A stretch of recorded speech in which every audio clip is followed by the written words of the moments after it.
Let's get some analysis now from Omar Baddar. He's a member of the National Policy Council of the Arab American Institute and joins us live from Washington, D.C. Thank you so much for being with us on the program. I want to get your thoughts on the recognition of a Palestinian state over the last couple of days. We've seen Western countries come out overwhelmingly to voice their support for this move. How I would describe it would be historic, too little, too late, and it doing very little to nothing in stopping the genocide that's currently happening in Palestine.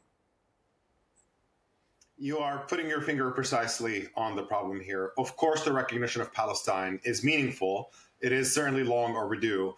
But Israel's destruction of Palestine is not symbolic. Israel's dismantlement of the infrastructure in Gaza, its utter devastation of the entire civilian population there, and its expansion in the West Bank and ethnic cleansing that is going on there as well, is also not symbolic. It is very concrete, and it's taking place through incredible violence. So a symbolic recognition of Palestine is grossly inadequate in the face of that.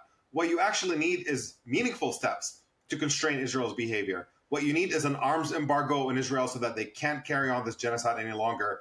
And you need the complete and total diplomatic isolation of Israel, the kicking out of Israeli ambassadors from any country that has them in order to change Israel's behavior. That is going to be the only way that we're going to put an end to this occupation and genocide and ethnic cleansing and apartheid that we've witnessed for decade after decade that has grossly escalated in recent years. And if there aren't these concrete steps, I'm afraid that this is going to ultimately be meaningless in terms of just offering a symbolic gesture without backing it up with something that actually changes the reality of Palestine. Right. I mean, it's going to have an impact on the ground in Gaza in one way or another. And according to some analysts, it's going to have a negative impact given the sentiment that we've been hearing from Netanyahu saying that this is going to lead to him being more aggressive on the ground with ethnically cleansing the Palestinian people there, particularly in Gaza. How do you think this is going to play out on the ground in Gaza?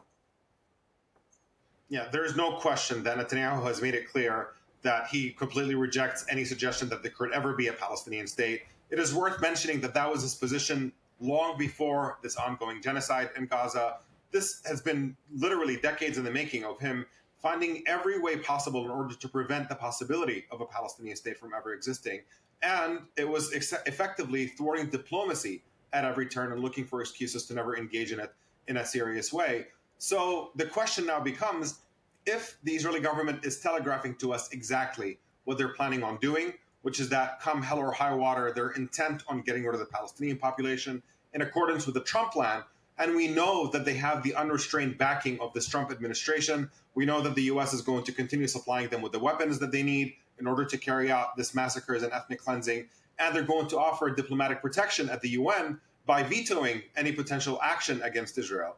So what is the rest of the world going to do? This is the real test. And it's not particularly complicated that when you're in the face of a crime as great as the one Israel is currently committing against Palestinians, to know that history is going to judge every single person and country around the world for the stance that they take in this moment.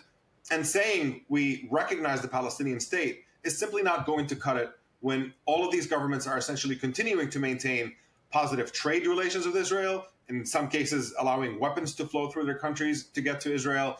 That is complicity in Israel's genocide against Palestinians, and that complicity has to come to a concrete end. You mentioned Israel growing increasingly isolated in the international community. Is this going to lead to a breaking point at some time?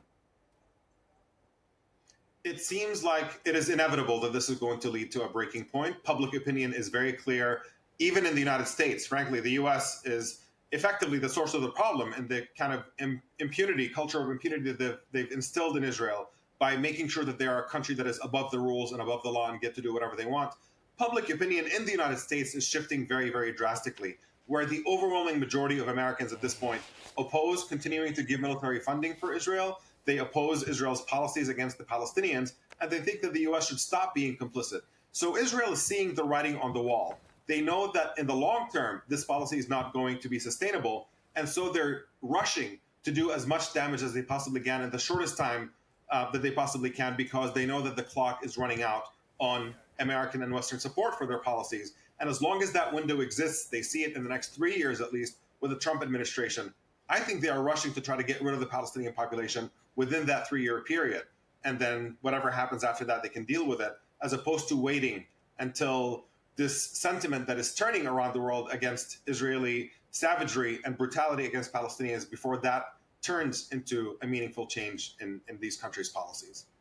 Okay, Omar Baddar, thank you so much for joining us here on TRT World. It's always great hearing your analysis.